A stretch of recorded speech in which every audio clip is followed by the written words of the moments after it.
Olá, amigos, tudo bem? Meu nome é Josemar Bueno e hoje vamos falar do cálculo da demanda.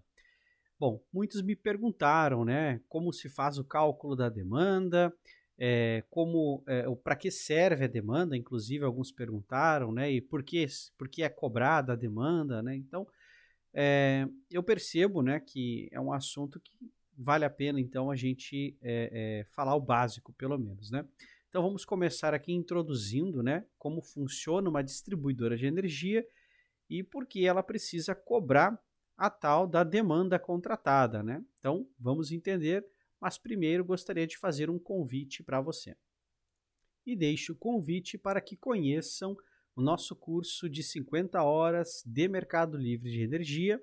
O link está na descrição deste vídeo e não custa nada visitar a página e conhecer um pouco sobre o curso.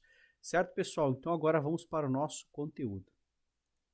Então, pessoal, para entendermos, né, a lógica por trás da demanda, vamos primeiro entender como funciona o sistema elétrico do Brasil, né? Então, nós começamos aqui com a geração de energia elétrica e um gerador, quando ele se conecta com a rede, ele precisa estar na mesma tensão nominal e frequência desta rede, né?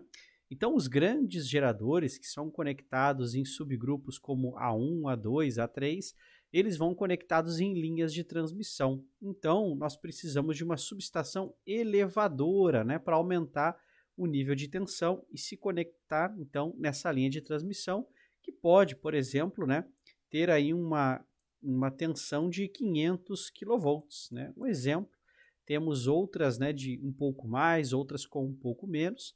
Então, vamos colocar um exemplo aqui. E nós temos depois as subestações que vão rebaixar esse nível de tensão para conectar com as linhas de subtransmissão, que podem ter, por exemplo, aqui 69, né, kV. É um exemplo apenas.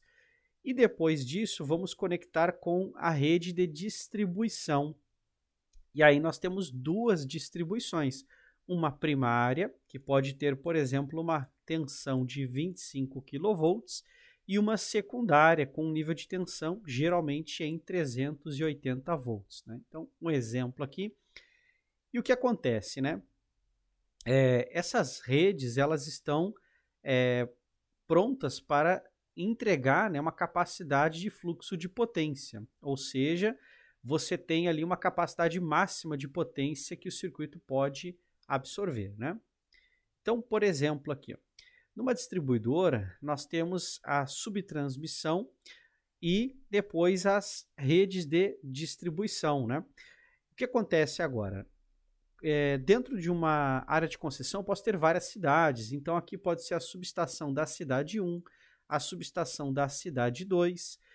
E para cada subestação, então, eu vou ter um barramento, né, que a gente vai chamar de barramento de transferência de energia, e nesse barramento teremos vários alimentadores, né? Esses alimentadores, então, eles são as redes, né, de distribuição primária, em 25 mil volts, por exemplo. Então, a lógica é bem simples, né? Eu tenho uma subtransmissão, tenho o elemento de proteção na entrada da subestação, o elemento de proteção na saída e depois os elementos de proteção individuais por alimentador. E cada alimentador vai ter uma capacidade de potência que somadas, né, não podem ultrapassar a capacidade de potência da subestação, né, e somando a capacidade de potência de todas as subestações não pode ultrapassar a capacidade da linha de subtransmissão, né? Então, existe uma lógica, né, entre a forma que é conectada e derivada essa energia. Bom, o que acontece é o seguinte, cada carga vai ter um perfil de consumo. Então, a demanda ela vai ser a potência em função do tempo. Então, se eu tenho, por exemplo, o tempo em horas, para cada hora do dia eu vou registrar uma potência diferente. E potência não é energia. Agora, a integralização da área deste gráfico vai me dar o conceito de energia, né? Porque potência vezes o tempo é energia. Então, demanda, ela é potência. É a máxima potência que você demanda em um determinado instante de tempo. Essa é a definição, então, da demanda, né? Bom, o que vai acontecer agora é o seguinte, vamos usar um exemplo para poder, então, evoluir o raciocínio, né? Então, veja só. Um consumidor industrial tem uma carga que apresenta demanda instantânea de 20 kW e que se mantém constante durante 2 minutos. Então, vamos desenhar um gráfico aqui. Então, aqui o gráfico eu tenho a potência e aqui o tempo, né, já em minutos, né? E ele começa aqui, então, em 20 kW e ele fala ali que se mantém em 2 minutos, né? Então, vamos marcar aqui como se fossem 2 minutos. E diz aqui, né? Então, que se mantém constante durante 2 minutos, ao fim dos quais passa bruscamente para 30 kW, mantém-se constantemente durante 2 minutos e assim continua de 10 em 10 kW até atingir 70 kW. Então, o que ele está contando aqui é uma escadinha, né? Ele sobe aqui para 30, né? Então, vamos colocar aqui 30. Aí ele mantém 2 minutos, sobe para 40. 2 minutos, sobe para 50. 2 minutos, sobe para 60. 2 minutos, sobe então para 70 e se mantém 2 minutos e cai bruscamente. Então, aqui nós temos, né, o primeiro ciclo, né? Depois ele fica em 20 kW e começa tudo de novo, né? Então, esse aqui ficou bem fácil de entender esse ciclo aqui, né?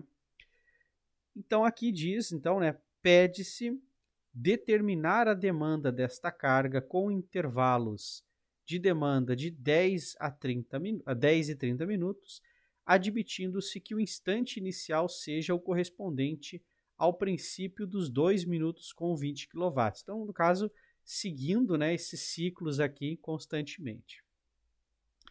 Bom, o que vai acontecer é o seguinte, ó, a energia durante os 10 minutos, né, eu vou fazer então, ó, 20 minutos vezes 2, 20 kW vezes 2 minutos, vai me dar uma quantidade de energia, certo?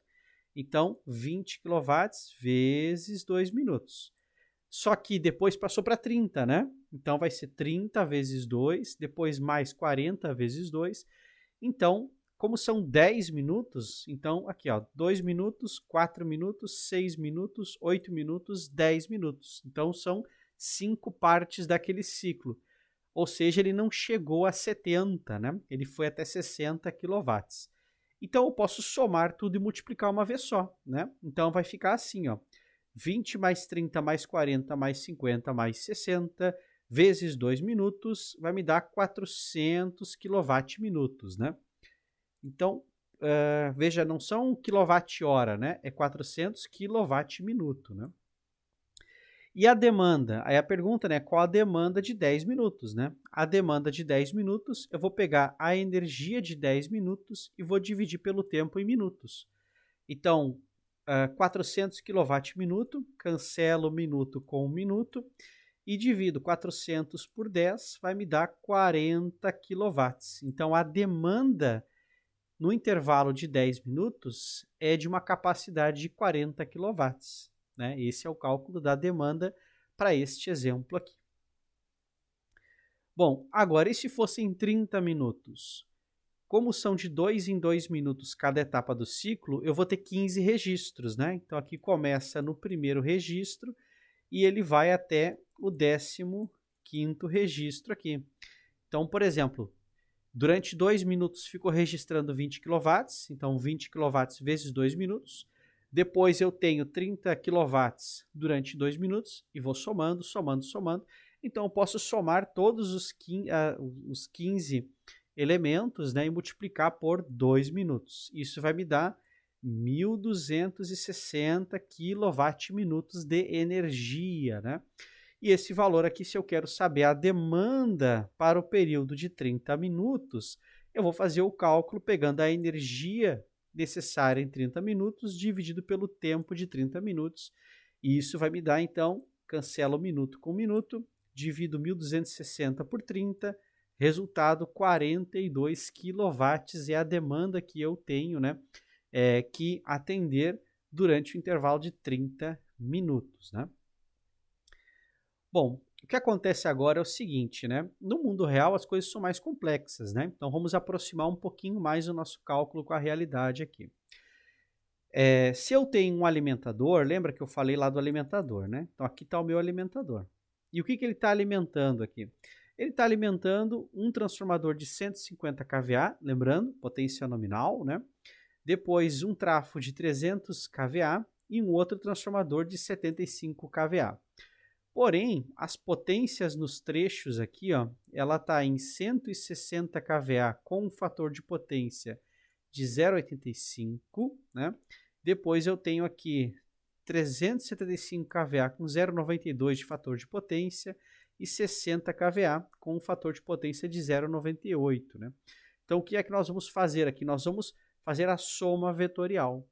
Na soma vetorial, ou seja, eu quero a potência e eu quero a potência ativa e a potência reativa, né? Fazendo esse cálculo, o que vai acontecer? Eu vou fazer, então, a potência aparente vezes o cosseno de φ1, repito para os dois, né? S2, φ2, S3, φ3. Eu vou multiplicar, então, 160 vezes 0,85. Então, está aqui, ó, 160 vezes 0,85. Mais 60 vezes 0,98. Então, 60 vezes 0,98. E assim vai. Vai resultar, então, em 539 kW de potência ativa. E repetindo o cálculo para a potência reativa, né? Então, potência aparente vezes o seno do ângulo. Ah, mas como é que eu vou ter o seno do ângulo se só me deu o cosseno de φ, né?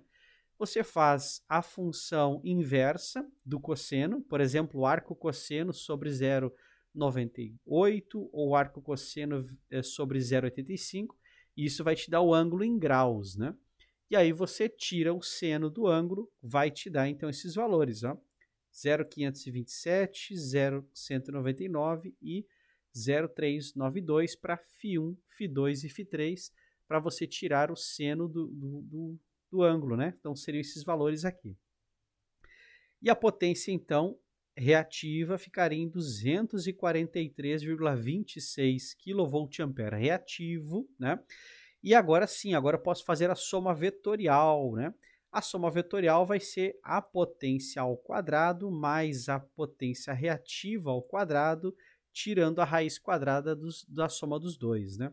Isso me deu, então, 592,08 kVA, ou kVA reativo, né? kVA. Essa é a potência aparente, né?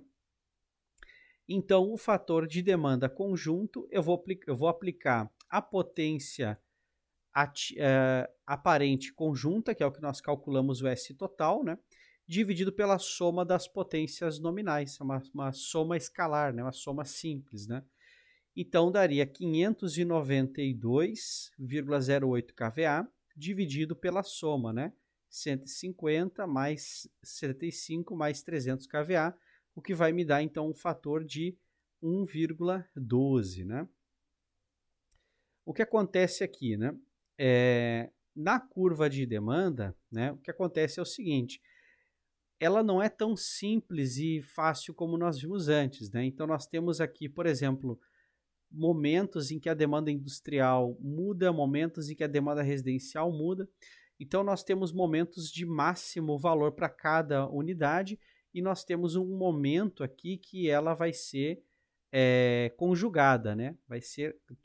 Vamos ter uma junção ali no momento crítico específico, né?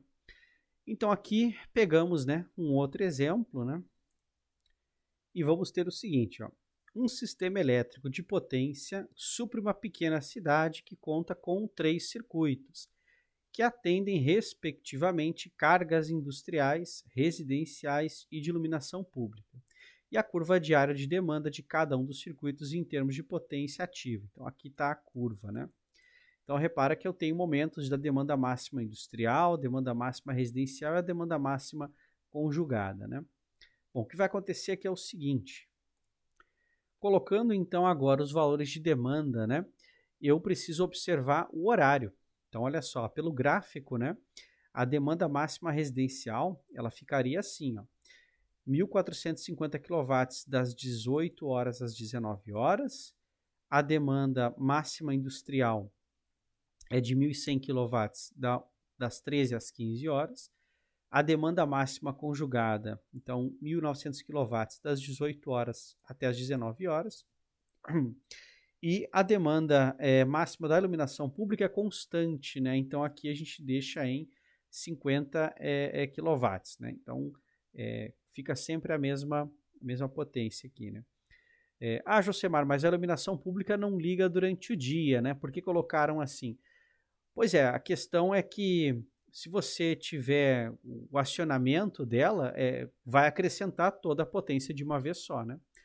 Então, assim, a gente poderia considerar aqui um fator, né? Mas vamos deixar esses 50 kW até para simular, né, a entrada desta potência, né?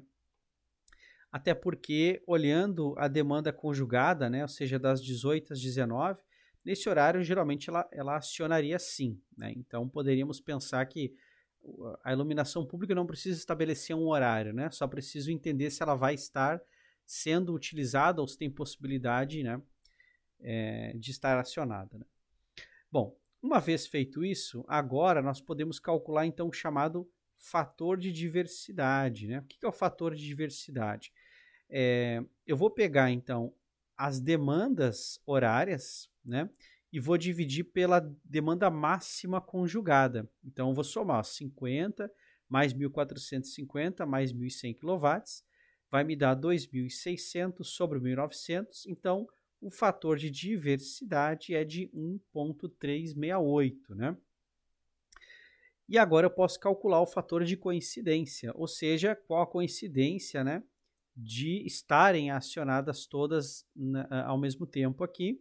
Então, vai ficar 1 sobre o fator de diversidade, é 1 sobre 1,368, vai me dar, então, 0,73, né? Então, seria 73%, né, se fôssemos pensar nesse lado, né? Bom, o que acontece agora é o seguinte, ó. Eu posso calcular o fator de demanda de cada trecho, ó. Fator de demanda da iluminação pública. Ora, 50 kW dividido por 50 kW, né? Vai me dar 100%. Fator de demanda só do residencial. Então, eu vou pegar a demanda máxima horária e vou dividir pela potência máxima, né? Então, vai me dar aqui, ó, 1.450 kW por 2.500 kW deu 0,58 ou 58%.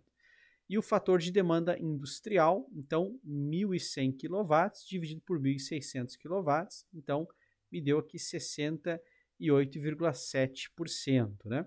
E agora o fator de demanda conjunto, mesma coisa, vou pegar a potência do conjunto e dividir pela soma das potências, né?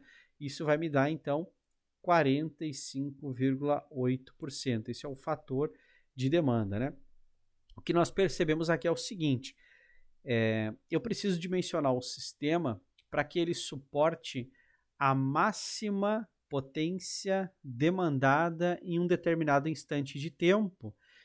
E nós não vamos ter todas as cargas acionadas no mesmo instante de tempo, mas existe um fator ali que pode aumentar ou diminuir essa coincidência, né? Então, nós temos que aprender a calcular, por exemplo, né, qual é a máxima demanda que eu tenho em pontos do meu circuito, justamente para poder entender qual é a máxima demanda deste circuito, para depois calcularmos a máxima demanda no alimentador e depois na subestação, para depois calcularmos na subtransmissão e na transmissão e assim por diante, e inclusive definir o número de geradores, né, que são necessários para manter a liquidez na rede.